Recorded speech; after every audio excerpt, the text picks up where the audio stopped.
Narito ang mga headline news. Ayon sa biyaya ng Diyos, nitong nakaraang linggo ay maayos na natapos ang Mindanao Ministry at nagkaroon ng opening worship ang South UP OMC First Sister Church. Ang First Philippine Remnant Children Conference ay magaganap na sa October 29 hanggang 30 sa All Nations Church. Ang mensaheng ipinahayag nitong nakaraang linggo ay Find True Happiness in Life Every Day mula sa scripture ng Philippians chapter 4 verse 1 to 7. Magandang araw, narito ang OLMC News.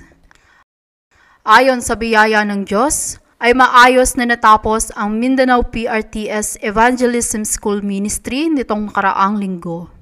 Sa unang araw ng Martes sa hapon ng alas 5, ay nagbahagi si Senior Deaconess Ivy ng forum message mula sa Philippians chapter 4 verse 1 to 7 sa Matalam Evangelism School. Sa Miyerkules ng umaga mula alas 9 hanggang alas 12 ng tanghali ay nagbigay ng forum message si Senior Deaconess Ivy at Pastor Kim Myung-jin sa Midsayap PRTS. Sa hapon ay binigay naman ni Senior Pastor Che Taeyong ang Westminster Introduction Lecture mula alauna hanggang alas 3.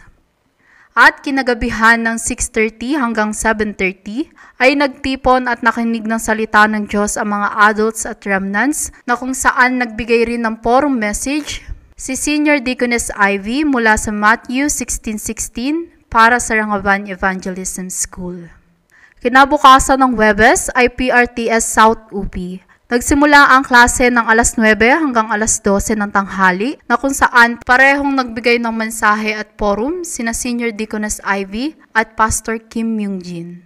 Sa hapon naman ay nagbigay ng papuri at pagsamba sa pagbubukas ng South UP Mindanao One Light Mission Church bilang sister church sa simbahan ni Pastor Bernie Suenan.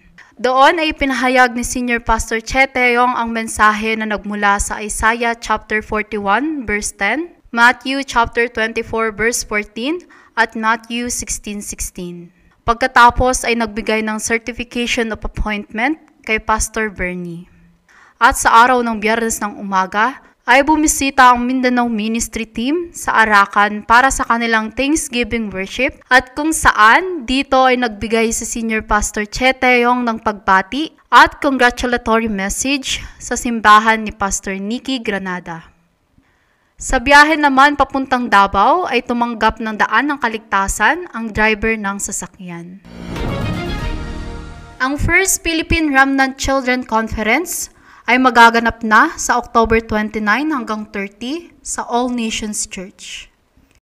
Sa first day ng conference, October 29, ay training para sa mga teachers at sila lamang ang a-attend sa araw na ito. Magsisimula ang confirmed registration ng 8 o'clock hanggang 9 o'clock ng umaga. Magsisimula ang praise ng 9 o'clock ng umaga. Mula 9:30 hanggang 10:30 a.m. ay para sa unang lecture. Susundan naman ito ng pangalawang lecture mula 10:30 hanggang 11:30 a.m. At pagkatapos, 11:30 hanggang alas 12 ng tanghali ay forum. Magkakaroon ng lunch hanggang 12:30 to 1:30 p.m. Magsisimulang magbigay muli ng praise ng alas 2 ng hapon hanggang 2:30. Ang pangatlong lecture ay ibibigay ng 2:30 hanggang 3:30. At ang panghuling lecture ay 3:30 hanggang 4:30 ng hapon. Pagkatapos ay magkakaroon muli ng forum ng 4:30 hanggang alas 5 ng hapon at pagkatapos nito ay babalik sa simbahan. At sa second day ng October 30 ay training conference para sa mga remnant lalo na sa mga elementary leaders. At ang mga teachers ay maaaring mag-imbita ng isa o dalawang remnant leaders para rito. Para sa schedule naman dito, magsisimula ang confirmed registration ng 8 o'clock hanggang 9:30 ng umaga. Magsisimula ang praise ng 9:30 hanggang 10 o'clock. Mula alas 10 hanggang alas 11 ay para sa unang lecture. Susundan naman ito ng forum ng alas 11 hanggang 11:30.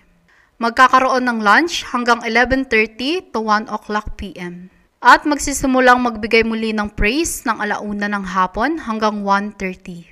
Ang pangalawang lecture ay 1:30 hanggang 2:30 ng hapon. Pagkatapos ay magkakaroon muli ng forum ng 2:30 hanggang 3:00. Magkakaroon naman ng praise presentation ang bawat church ng 3 o'clock hanggang 5 o'clock p.m. At ibibigay ang announcement mula 5:00 hanggang 5:30 ng hapon. Pagkatapos ay babalik na sa kanya-kanyang field. Sa October 21, sa susunod na linggo, araw ng Lunes ay last registration day para sa First Children's Remnant Conference. Ang registration entrance fee para sa mga teachers ay 800 pesos at para sa mga remnants ay 300 pesos. At kung same day, on-site registration naman magpa-register ay may dagdag na penalty.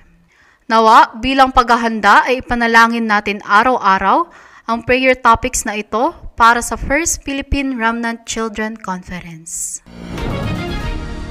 Ang mensaheng ipinahayag nitong nakaraang linggo ay Find True Happiness in Life Every Day mula sa scripture ng Philippians chapter 4 verse 1 to 7. Unang ipinahayag sa mensahe ay ang simula ng panalangin ay pasasalamat. Pasasalamat na tayo ay ligtas na at nakalaya na mula sa 12 problema. Ang pangalawa, ang simula ng salita ay pulpit. Sa pamamagitan ng pulpit ay mabago ang mga maling imprint, truth at nature sa ating buhay, nadala ni Satanas at maging sentro ng ating buhay ang mensahe mula sa pulpit.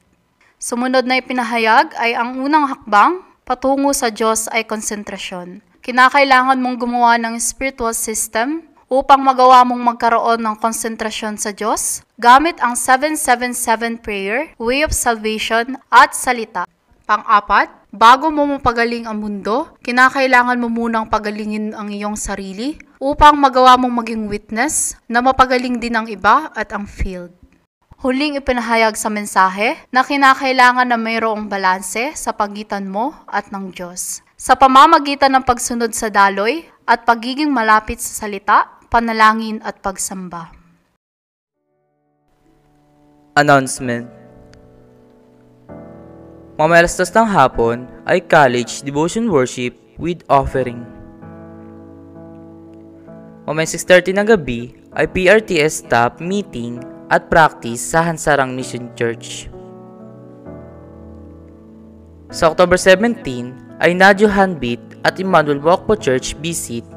Sa 6:00 ng gabi ay magkakaroon ng launching ceremony for evangelization of 2 billion youths in the world. At 7:30 ng gabi ay launching dinner sa first floor worship room. Sa October 21 ng Lunes ay last registration day ng First Children Remnant Conference. Sa October 22 hanggang October 25 ay regional ministry sa Laniera at Bolinao. Sa October 25 ay anniversary ng One Light Mission Church at sa October 27 ng linggo naman ang 14th anniversary worship. Kasabay nito ang sending worship para sa Southeast Asia Mission Center sa Clark ni Reverend Telia. Sa October 28 ng Lunes, alas 11 ng umaga ay GARPC Manila Missionary Meeting sa Remnant Gospel Church. Sa Martes na October 29 hanggang Miyerkules na October 30 ay First Children's Remnant Conference sa All Nation Church. At sa December 16, Lunes hanggang December 18, Miyerkules ay PRC at Southeast Asia Evangelism Conference sa Clark. Sa linggong ito, nawa na tamasa mo ang pagpapala ng tunay na kasiyahan sa iyong buhay, araw-araw sa pamamagitan ni Kristo. At dito nagtatapos ang OLMC News. Maraming salamat.